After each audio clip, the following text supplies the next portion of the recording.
in fighting to expose the web of rich, powerful elites would have caused this, but here we are. Now, Trump's ongoing battle with Marjorie Taylor Greene, that, like I said, we're seeing play out in real time, is really the most recent in a pattern over the past week of Trump trying to silence Republicans who want to see the Epstein files released. Just to quickly walk through this, Trump called Nancy Mason, had conversations with her, trying to get her to not vote yes to releasing the Epstein files. Trump hosted admin officials, hosted Lauren Boebert at the White House in the Situation Room right behind me, of all places, where they tried to get her to vote no on releasing the Epstein files. And now Marjorie Taylor Greene is the next in line of those Republicans that he is trying to go after. The through line here is that though Trump ran on releasing the Epstein files, he is trying to get Republicans in this mounting support to release them to stop doing that, which is super notable. Trump, after days of not responding to reporters asking about the release of the Epstein files, finally talked on Air Force One about it last night briefly. Let's quickly listen to that. Mr. President, what did Jeffrey Epstein mean in his emails when he said you knew about the girls? I know nothing about that. They would have announced that a long time ago. Why were you, or why was your team encouraging Congresswoman Boebert and Congresswoman Mace to not pursue Because this? we think it's bad to talk about it because it gets away from the subject of how well the Republicans are doing. All of these things are good. And when you talk about the Epstein hoax, what happens is you're not talking about how well we've done.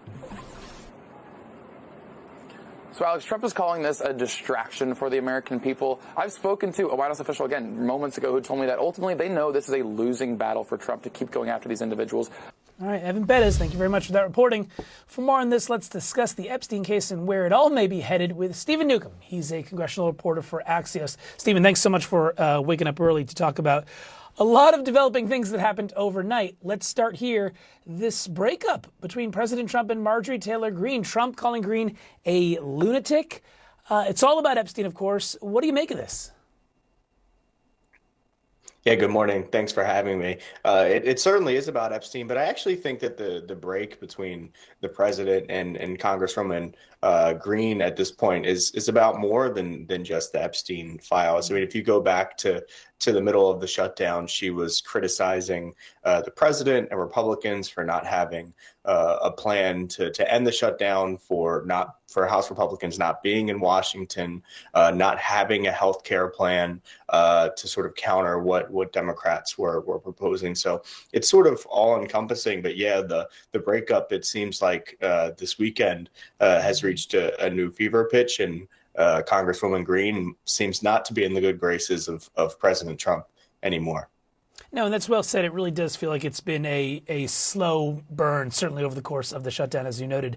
What's interesting, Stephen, is we've seen this pressure campaign, though, ramp up this past week against Republicans who are supportive of releasing the Epstein files. We think of Lauren Boebert, of course, Marjorie Taylor Greene.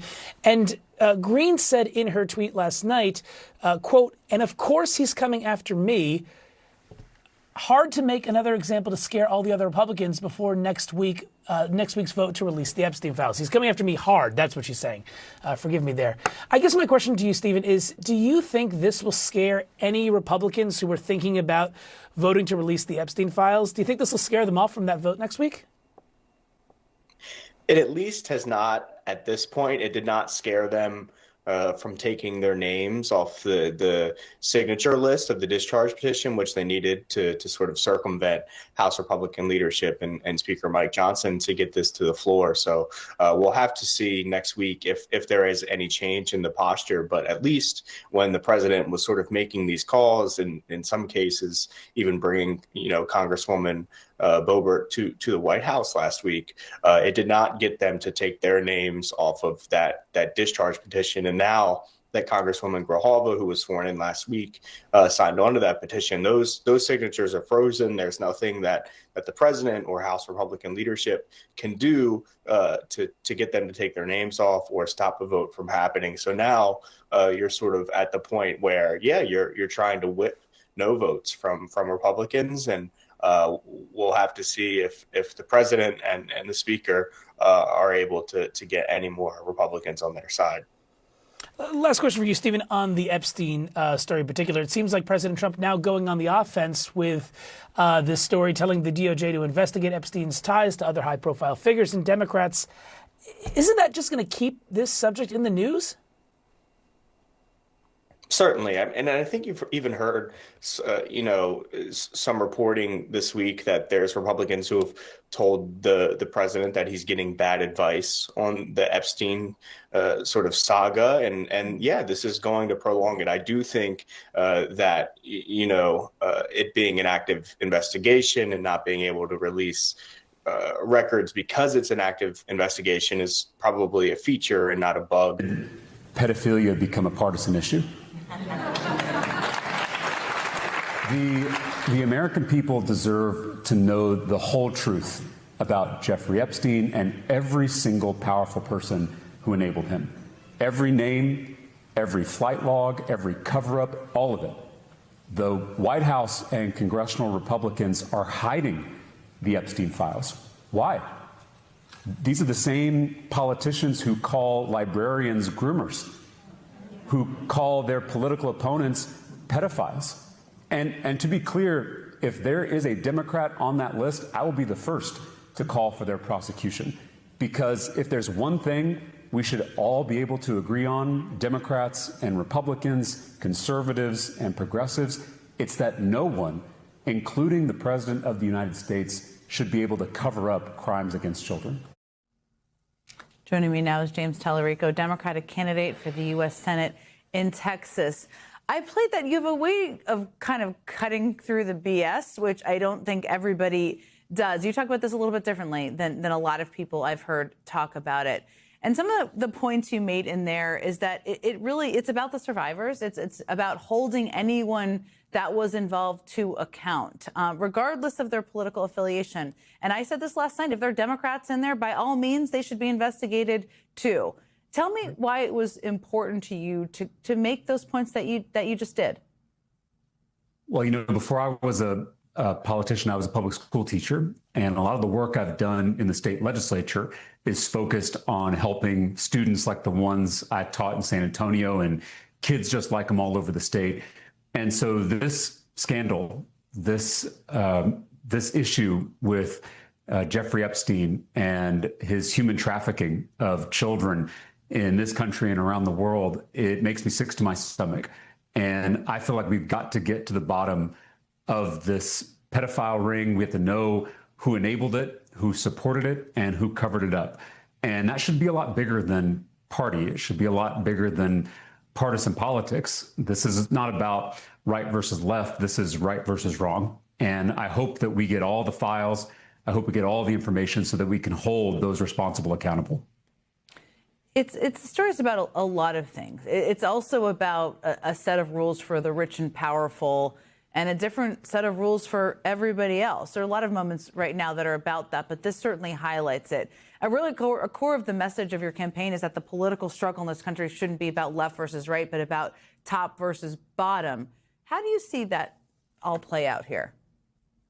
Yeah, this is a prime example where those at the top, both people who are at the top of our economy and those who are at the top of our government, collude to help each other. And sometimes that means breaking the law. And so while the rest of us play by one set of rules, the rich and the powerful play by another.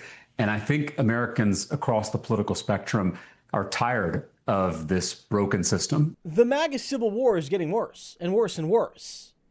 And it's absolutely dividing Trump. Again, one of the benefits Trump always had is that he had his MAGA firewall. And it always allowed him to sort of go on the offense because he knew no matter what, MAGA would be there, right?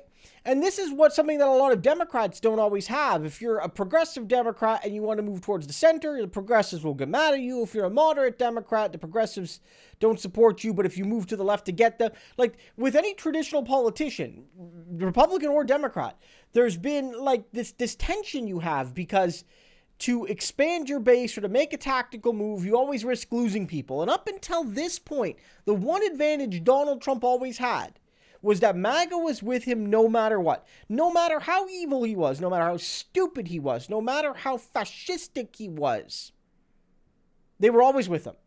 Ironic as it is, the moments where it started to slip was the moments where he was least insane. On the vaccine, for example, how he correctly promoted people getting it, and MAGA got mad at him. But MAGA got mad at him. They didn't leave him. Not in any serious way. And yet, right now, MAGA is breaking apart. And look, it could fix itself. I can't predict the future. But Marjorie Taylor Greene never talked to Donald like this. Never.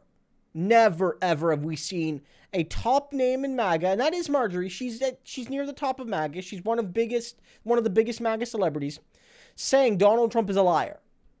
And he's slandering me, basically. And he's not being America first. And me taking a stand against him is what the real MAGA is. So that's dangerous for Trump, because it's not just that some people are leaving MAGA. It's that some people are saying, you don't own MAGA, Donald.